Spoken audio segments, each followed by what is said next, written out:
Dear students, today I am starting the chapter number 13,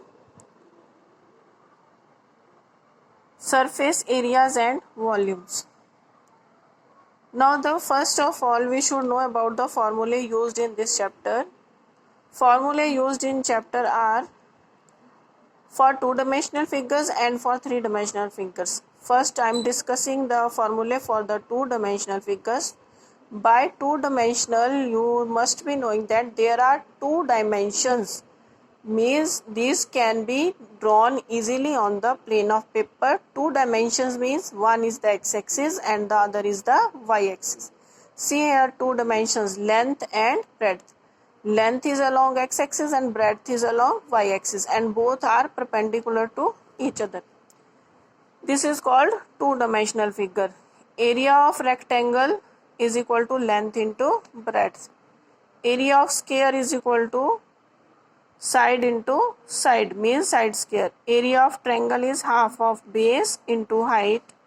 Area of parallelogram is equal to base into height. This is the height, base into height.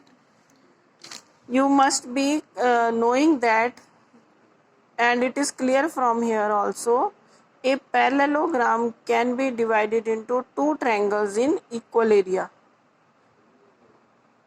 If I join AC, then I will get two triangles ACB and ACD equal in area. Similarly, I can find by joining DB two triangles equal in area. Now area of circle is pi r square. Circumference of circle is 2 pi r. These all the formula you have done before also.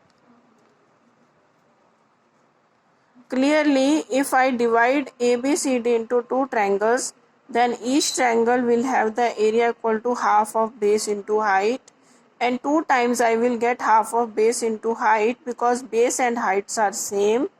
Then when I get this two times, then half will convert into 1, and then the area becomes equal to base into height.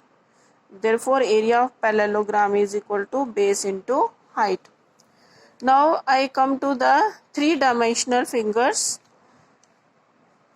Today I will discuss about cuboid and cube only. Total surface area of cuboid. We count the number of faces. It can be clear from a room also. You can count the faces in a room. Two sides. One face is on the roof. One face is on the floor, and the other face is